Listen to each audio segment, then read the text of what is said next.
Hey everybody, how's it going? Matthew Kadish here, author of the Earthman Jack Space Saga, available over on Amazon.com. So if you want to support the channel, go check out my books. And if you are into science fiction, maybe buy them, download them, read them, let me know what you think.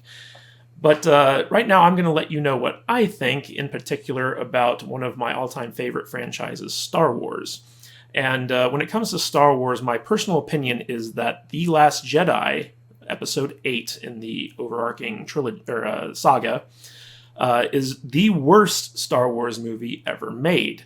Not only did it disrespect legacy characters and basically break a lot of canonical stuff, it was probably one of the most insultingly badly written movies I've ever had the displeasure of watching, which is surprising considering that the guy who wrote it, who also directed the film, Rian Johnson, he was kind of a critically lauded auteur leading up to his kind of shepherding of The Last Jedi. He'd done 3 movies beforehand, one of which was his breakout film Brick, which was an independent kind of high school crime noir deconstruction.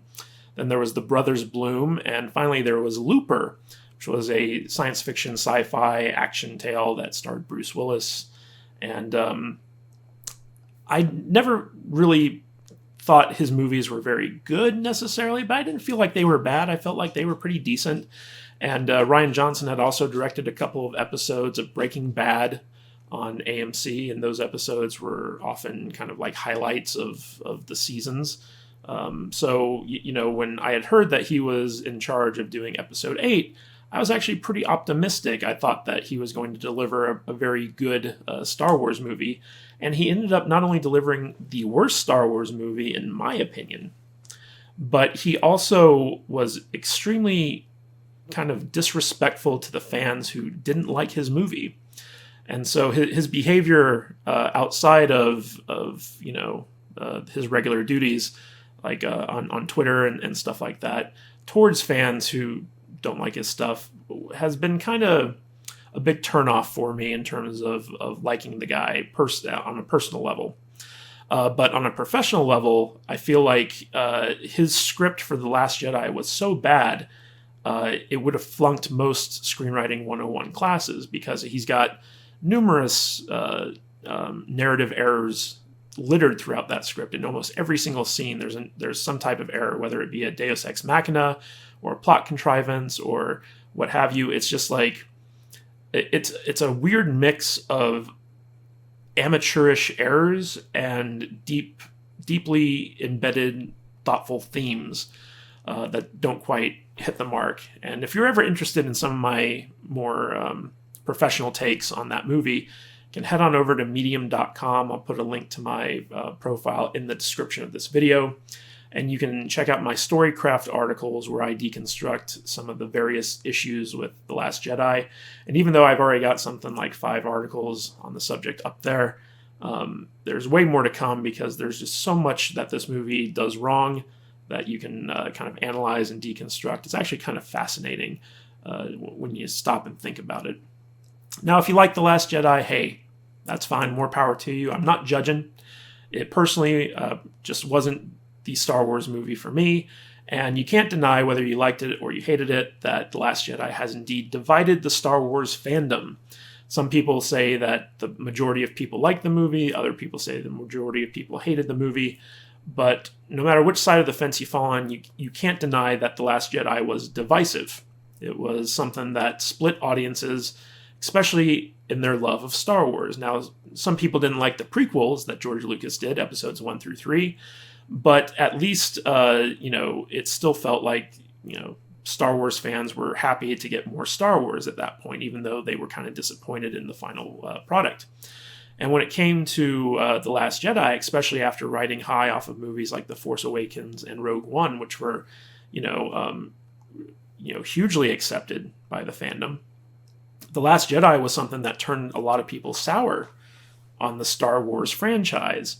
And in fact, you can even argue that the fallout from, The Last Jedi being as bad as it was affected Solo, A Star Wars Story, which was the next movie to come out right after that, which was the first kind of considered to be the first Star Wars failure or flop at the box office. And that actually caused Disney to kind of slow down on the production of their Star Wars films and kind of take a step back and say, maybe we're overexposing this franchise, maybe we're making some mistakes, so why don't we slow this thing down for a bit. Now, that being said, Rian Johnson is still involved in Star Wars. Now, part of the controversy here that I just wanted to touch on was that there are a lot of people out there saying that Rian Johnson is no longer involved, that he's moved on. And I think this is kind of like a little bit of a wish fulfillment. So for those of you out there who don't know, at the time Rian Johnson was making The Last Jedi, Star Wars was a little bit chaotic. And a lot of this has to do with the leadership style of Kathleen Kennedy.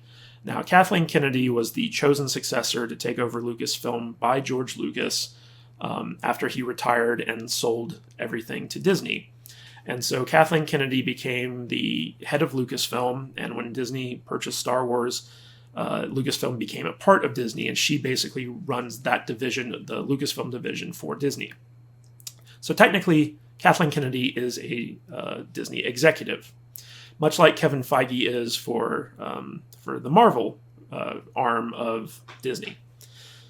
So Kathleen Kennedy, her background is as a line producer, as a logistical producer. And what that means is that when she was working with Steven Spielberg and George Lucas on a lot of their iconic stuff, like, Indiana Jones, Empire Strikes Back, Jurassic Park, stuff like that, she was very good at giving the creative heads what they wanted. So if Spielberg says, I want this over here, she'd go and she'd make sure it happened.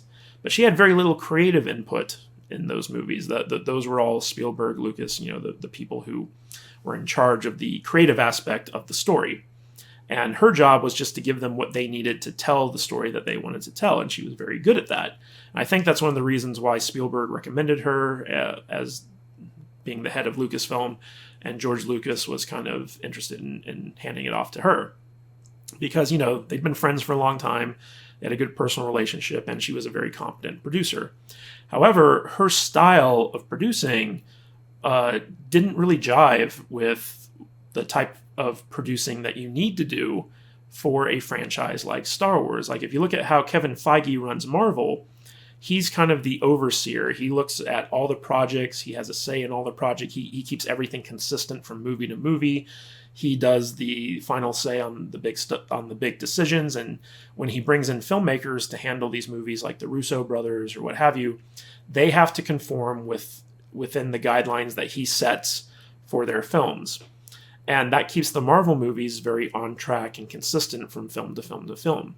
When it came to Kathleen Kennedy, her style was very different. She would hire very creative individuals and let them just kind of go off and follow their own vision and try to support that vision. When J.J. Abrams came on board, I heard that him and Kathleen Kennedy butted heads a lot, but in terms of their working relationship, Kathleen Kennedy gave J.J. Abrams everything he wanted and needed to make The Force Awakens. When it came to Rogue One, Gareth Edwards got the same treatment. However, apparently Gareth Edwards just really screwed the pooch on Rogue One. The final product was nearly unwatchable, and Kathleen Kennedy had to bring in Tony Gilroy to come in and do a bunch of reshoots and basically redo the entire third act of that movie. Now, while that was going on, they were ramping up for The Last Jedi. Rian Johnson came in and he started shooting that movie. And while that movie was going, he went off or Kathleen Kennedy was getting Solo, a Star Wars story, off the ground with Lord and Miller. And apparently Lord and Miller were just really out of control when they were shooting Solo, doing something like 30, 40 takes for like a single shot, a single scene, like what have you. And I've heard from very good sources that the production of Solo was just a mess, and the crew and the cast were not happy, and Lord and Miller were just all over the place. And so Kathleen Kennedy actually had to come in and fire Lord and Miller and bring in Ron Howard to kind of come in and clean up their mess. So of the 4 movies that she had kind of overseen to launch the Star Wars franchise under Disney's regime, 3 out of those 4 were problematic for her because she butted heads with J.J. Abrams. She had issues with Gareth Edwards. She, had trouble with Lord and Miller, and she also had to fire Colin Trevorrow, who was originally set to write and direct Episode 9, so she had problems with him. Out of all the guys that she worked with, Rian Johnson was the only one that she had a flawless, fine working relationship with. Rian Johnson brought the movie in on budget. He brought it in on schedule. He didn't give her any guff. They worked really well together. And so before The Last Jedi had even hit theaters, Kathleen Kennedy was like, I like Rian Johnson. I want to work with him again. And she got him a deal for his own Star Wars trilogy. And this was officially announced before the premiere of The Last Jedi. And when I first heard it, I was like, that's interesting. The Last Jedi must be really good. Otherwise, why would they give Rian Johnson the keys to the future of Star Wars, essentially? And so after everyone got to see The Last Jedi, everyone's like, oh my God, I can't believe that you're giving Rian Johnson the keys to this kingdom. And, there was a lot of backlash on that. And in the wake of all this stuff that's been going on, it's been very quiet in terms of news about Rian Johnson and his future trilogy. Now, what we do know is that Lucasfilm and Disney have contracted with former Game of Thrones showrunners David Benioff and D.B. Weiss to make another Star Wars trilogy in addition to Rian Johnson's trilogy. So they have 2 trilogies in the pipeline, one by the former Game of Thrones showrunners and one by Rian Johnson. Now, ever since the announcement of Rian Johnson being given his own trilogy, things on his front have been relatively quiet. All the interviews with Bob Iger, the head of Disney, he mentioned the Benioff and Weiss trilogy, but he hasn't mentioned Rian Johnson's at all. And nobody's really been talking about Rian Johnson's trilogy, and that's led some people to believe and some people to speculate that his trilogy has secretly been canceled.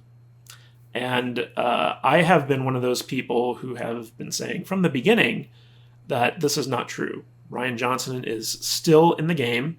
He's still planning out his trilogy, but the reason that it's been quiet on that front is because, number one, he hasn't been working on it. He might have been working off and on, but he's gone off to do another movie, which is called Knives Out, which will be coming out in November of this year, 2019. And so, while he's been working on that, his focus hasn't been on Star Wars. And plus, from my understanding, the scheduling is basically Benioff and Weiss's trilogy gets to go first. And then after that trilogy has run its course, Rian Johnson's trilogy will come into play. So his trilogy is so far down the road that he doesn't need to, rush to get anything out. He can take his time to develop it, and he can also do other projects in the meantime, which he's probably going to do. But because of that, there hasn't been a whole lot of news on that front. And so people are mistaking the lack of news as a confirmation that his trilogy has been canceled. And I hate to break it to everyone, but that is simply not the case. Kathleen Kennedy is still in charge of Lucasfilm. She still loves working with Rian Johnson. His development deal for these 3 new Star Wars movies are still in place. Now, that's not to say that they will actually happen, but as of right now, I wouldn't be surprised if they're still being worked on. But I recently found some evidence that the Rian Johnson trilogy is still going forward. I'm going to share that with you guys right now. So if we hop on over here to Deadline, which is probably one of the most credible entertainment industry news sources out there. You got Variety, you got Hollywood Reporter, and you got Deadline. Deadline is very much a straight up industry news site. And this is their article on the overall deal that Benioff and Weiss signed with Netflix. And I actually did a video on this a little while back, which I'll link to in the description if you want to know the details on this. But I saw something here which I found was extremely interesting. And it's in the second to last paragraph of this article. And it says, Benioff and Weiss still have several obligations they intend to fulfill. They are creating, writing, and producing one of the next Star Wars trilogies. Rian Johnson is doing his own with others in the works. Okay, let me highlight this. Rian Johnson is doing his own with others in the works. Now, this is an article that came out on August 7th of 2019, which was just a couple days ago as of the recording of this video. And it's a throwaway line, and most people would look at that and be like, oh, that doesn't mean anything. But this is coming from one of the most credible news sources in the entertainment industry, and they are basically confirming that Rian Johnson's trilogy is still moving forward. Now, you can debate this if you want, but I would say that you're not looking at reality, because according to insiders, people whose job it is to be up to date on the most recent industry news, not only are Benioff and Weiss's movies going forward, but Rian Johnson is still confirmed to be doing it. Now, the reason that we haven't heard anything is simply because Rian Johnson is working on Knives Out. And if you're hoping that Knives Out is a huge failure and that would in some way indicate that, to Disney that he needs to be removed from Star Wars, think again. See, Knives Out, it was made for a relatively modest budget. I believe it was something like $30 million. Don't quote me on that. I'm just going off of memory, so it could be something different. But the interesting thing about Knives Out is that it's already made a profit and it's not even out in theaters yet. And the way that worked is that in the run-up to production for that film, Rian Johnson and his producers got aboard some very big-name actors, Chris Evans, who played Captain America in the Avengers movies,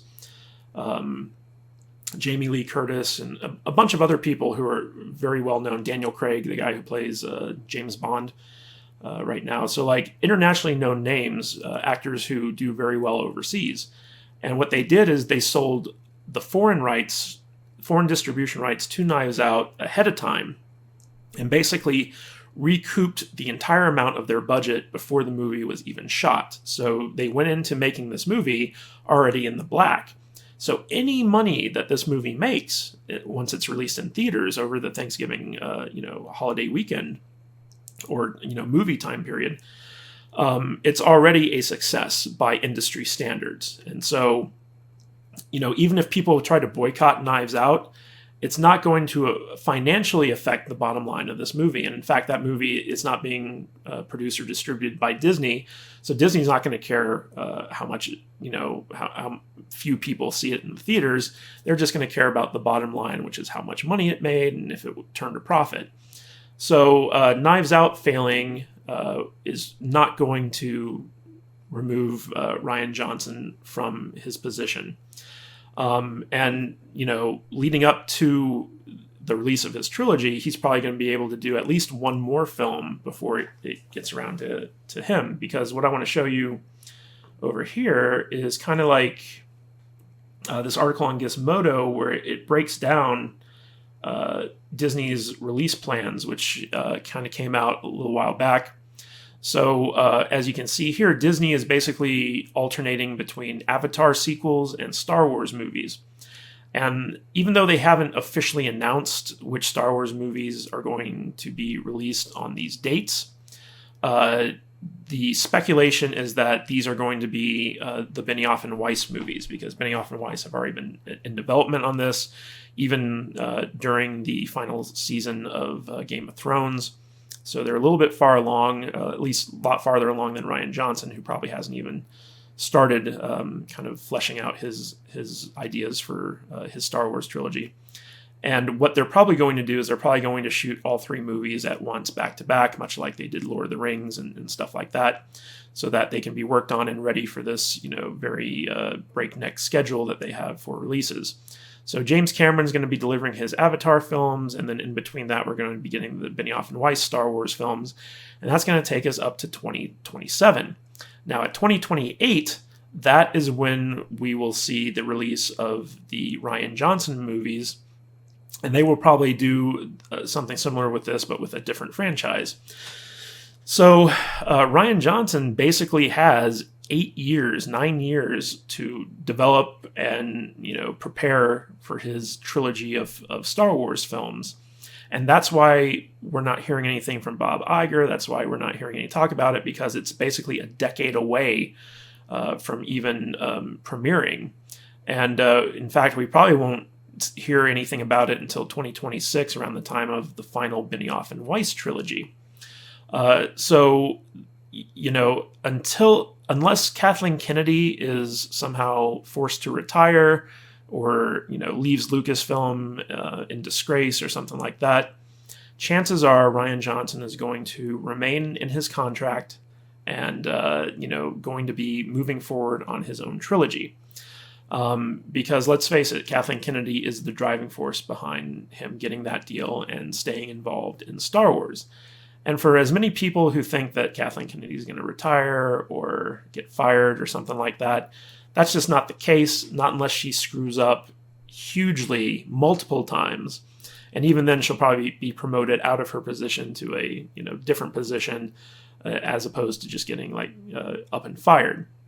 Now, remember, Kathleen Kennedy's contract with Lucasfilm, I believe it renews every 2 years or so. So we're going to be hearing these rumors about her getting fired, and it's not going to happen. My prediction is that she's going to remain as the head of Lucasfilm until at least 2030. I'd be surprised if she steps down before then. But at that point, she's going to pick a successor and hand it off to whoever that person is. And so they're going to just continue to carry on what she wanted. So the specter of Kathleen Kennedy is not going anywhere anytime soon. And because of that, I believe that Rian Johnson is firmly entrenched in Star Wars. And we're really not going to hear anything until 6 or 7 years down the line, when his Star Wars trilogy is getting closer to production. So this year, 2019, we're going to see the release of Knives Out. And then in probably 2022, we'll see another project from Rian Johnson that's not Star Wars related. My guess is it's going to be a science fiction type movie, just to try to prove to Disney that he can still do big budget science fiction films or what have you. Kind of like his way of doing job security. Again, this is just speculation on my part. I have no proof of this, but this is what I'm guessing he's going to do. And then after that film premieres, that's when he's going to step back and start working exclusively on the Star Wars stuff. And they're going to announce it around 2026. And then it's going to go into production. And then in 2028, that's when we'll see the first Rian Johnson movie come out. And by the time Kathleen Kennedy steps down in 2030, the second Rian Johnson movie will be out, and it'll be too late to stop it. But I hate to be the bearer of bad news, because I know there are a lot of people out there who are really hoping that Rian Johnson's trilogy has been axed, but that's just not the case. Now, a lot can happen in a decade, a lot can happen in 10 years. So it's quite possible that Rian Johnson's movie trilogy will get axed between now and 2028. But just how I know things work and operate in Hollywood, I highly doubt it. I mean, Benioff and Weiss's trilogy would really have to bomb badly, like seriously badly, in order for Disney to kind of wake up and be like, hey, maybe we're not headed in the right direction with Star Wars, and maybe Kathleen Kennedy isn't the right person to be overseeing this stuff. And hopefully Benioff and Weiss will surprise us. Like, they are not the best writers in the world. In fact, I'd say that they're comparable to complete hacks. I've never liked them. I always thought that the best stuff from Game of Thrones came from the source material, because George R.R. Martin is a good storyteller and a good writer. Benioff and Weiss are not. Everything original that they did for the Game of Thrones show was terrible. Every movie that they've done up to now has been terrible, in my opinion. And I'm very kind of skeptical that they'll be able to turn in something good for Star Wars. Now, that being said, I hope they surprise me. I hope their Star Wars trilogy is good, but we'll have to wait until 2022 to see. So anyway, guys, what do you think of this? Do you agree with my analysis or not? Do you think Rian Johnson is entrenched, or do you think he's going to get the axe by Disney and Kathleen Kennedy? Let me know what you think in the comments. And as always, subscribe to this channel for more movie, TV, and entertainment news and analysis. This is Matthew Kadish, and I will catch you guys in the next video.